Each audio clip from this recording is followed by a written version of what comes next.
I love it, I want some more.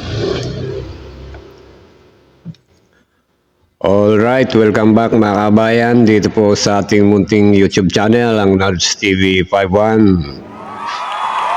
Pag-usapan po natin mga kabayan itong si Sara Duterte uli.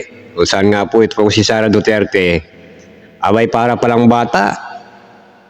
Ano mga kabayan? Para palang bata itong si Sara Duterte. O kung di ba na-interview siya, ay ayaw niya raw batiin si PBBM ng Merry Christmas. O, sabi niya kasi, magbabago ba ang ugali ni PBBM kung babatiin niya ng Merry Christmas o hindi? Maski hindi araw ng Pasko, at ganun din daw siya, hindi rin din naman daw magbabago ang kanyang ugali. O, tingnan mo ugali ng bata na to. Asal bata talaga si Sara Duterte, ano mga kabayan? Talagang matindi. Tingnan mo yung itsura ni Sara Duterte, mga kababayan, no? Oh, parang may kamukha ito si Sara Duterte. Napanood nyo ba, mga kababayan, yung pelikulang yung Chucky Doll? Nakita nyo na ba yung itsura yung Chucky Doll? Ganyan na ganyan yung itsura ni Sara Duterte, mga kababayan. Ito si Chucky Doll, ayan, tingnan mo yung mata ni Chucky Doll. Tingnan mo yung mata ni Sara Duterte, hindi ba parehas? Parang demonyo. Ano mga kabayan? Parang Naku po. Panoorin po natin mga kabayan ito pong interview po sa kanya. Kung saan nga po bumati siya ng Merry Christmas. Assalamualaikum warahmatullahi wabarakatuh. Madayaw ug maayong adlaw kanitong tanan. Magandang araw at maligayang Pasko sa inyong lahat. Tuwing Pasko ay binabalot ang... Sabi niya, maligayang Pasko sa inyong lahat, mga kabayan.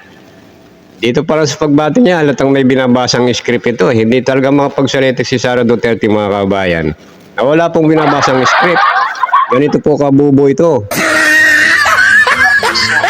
mga biyaya na hatid sa atin ng kapanganakan ni Jesus. Ngunit paano ba natin mas mapapasaya ang ating selebrasyon sa harap ng samot-saring mga hamon sa ating buhay? Mga kababayan, magiging mas makabuluhan ang Pasko kung ibabahagi natin ang mga biyaya ng Diyos sa ating kapwa, lalo na sa mga nahihirapan sa buhay, mga may karamdaman, mga ulila at walang tahanan, mga biktima ng sakuna at karahasan, at mga sektor na dumaranas ng kapabayaan. Sa kagandahan ng ating loob, nagmumula ang pag-asa at katatagan ng loob at pananampalataya. At ito ang gagabay at magpapalakas sa atin bilang mga individual, bilang mga pamilya, at bilang isang bansa.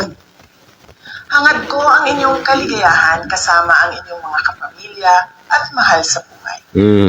Lagi din natin ipagdasal ang biyaya ng kapayapaan at katatagan ng ating minamahal na bansa.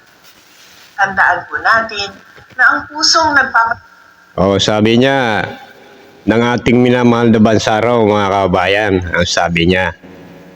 Ginamit niya ngayon yung minamahal niya raw, ang bansa. Pero ano pong ginawa ni Sara Duterte, mga kabayan? Abay, siniraan niya po ang ating pong bansa doon. Sa ibang bansa, kung saan nga ito ay naglamyerda, nag-around the world. Hindi po ba? Yung nakikipagkita siya sa mga Filipino community doon sa ibang bansa. Anong sabi niya pa doon sa ating pong bansa? Galing daw sila ng bansa ng South Korea, galing ng Singapore, galing ng kung ano bansa pinanggalingan niya. Abay, minaliit niya yung bansa nating Pilipinas. Ang sabi niya, wala daw sa kalingkingan ng bansang Pilipinas sa mga bansang kanyang pinuntahan. Ganyan niya po siniraan ng ating bansa, tapos sasabihin niya ngayon, mahal nating bansa. Ganyan po magalito si Sara Duterte. yung kanyang pagsasalita, akala mo totoo, pero hindi naman nakikita sa kanya pong gawa, mga kababayan. Ituloy po natin. Ay mapagbigay, mapagmahal, mapagpatawad. Oh, yan. Sa kaibigan. Oh, sabi niya, oh, kailangan mapagpatawad, mapagmahal. Oh, ito yung sabi niya, mga kababayan. O, nung nagbigay siya ng statement tungkol sa Kapaskuhan, kailangan mapagmahal, mapagpatawad. Naniniwala po ba kayo dito sa babaeng ito, mga kababayan? Ito sa pinagsasabi ni Sara Duterte. Mapagmahal daw, kailangan mapagpatawad. Oh. Tapos, nung in-interview siya rito, balikan natin yung interview rito sa kanya, mga kabayan. Ito pong, ito. Ayan, balikan natin to. May message ka ba? Christmas daw? Bakit? Magbabago ba yung ugali niya kung Christmas o hindi? Hindi naman magbabago. Oh, sabi niya, magbabago ba ang ugali niya kung Christmas o hindi? O kaya hindi niya binati si PBBM, mga kababayan. Ibig sabihin, yung pagbati niya doon sa statement niya nung Kapaskuhan, abay, wala pala ito, hindi pala ito bukal sa kanyang kalooban, mga kababayan. O tuloy natin. And in the same vein, magbabago ba yung ugali ko kung Christmas o hindi? So kung ayaw, Oh, yung ugali niya talagang hindi naman daw magbabago. Oh, kung tutusin, dapat baguhin niya ugali niya kasi yung ugali niya masama. Si PBBM, mga kababayan, hindi na magbabago yun dahil mabuti yun, mabuti yung kanyang ugali. O hindi ba pagka ang tao, mabuti ang ugali, sinasabi ng ibang tao, sana wag kang magbago. Hindi po ba? Kasi mabait ka eh. O ang ano ng mga tao, pagka mabuti kang tao, sana wag kang magbago. Pero pag masama ang ugali mo, mga kababayan, ano sinasabi ng ibang tao? Magbago ka na. O kaya si PBBM, dapat huwag magbago. O yung palang gusto ni Sara, yung mabait na tao, gusto niyang maging masama, magbago. O yung masamang tao na katulad niya, gusto niya, hindi magbago. O kita mo, hindi talaga siya magbabago.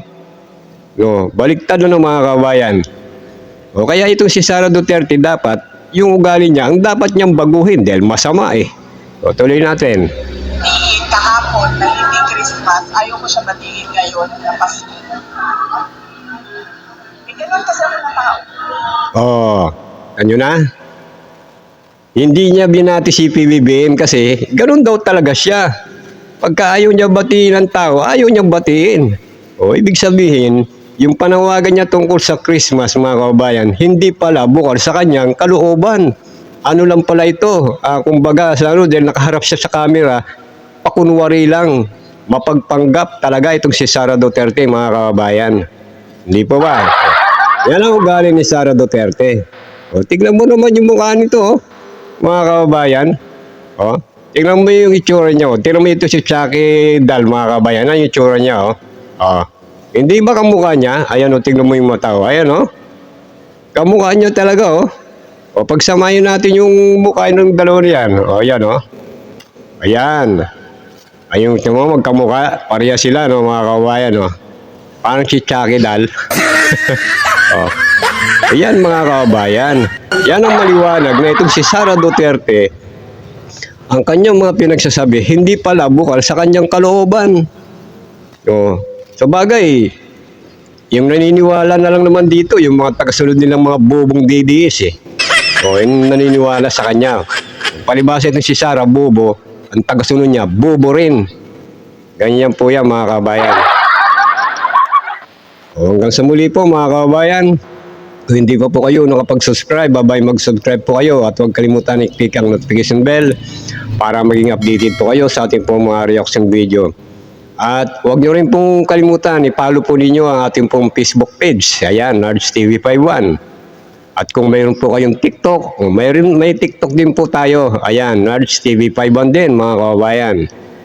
O hanggang sa muli, ito po ang Nards TV 51. Mundo'y nagliwanag nang makilala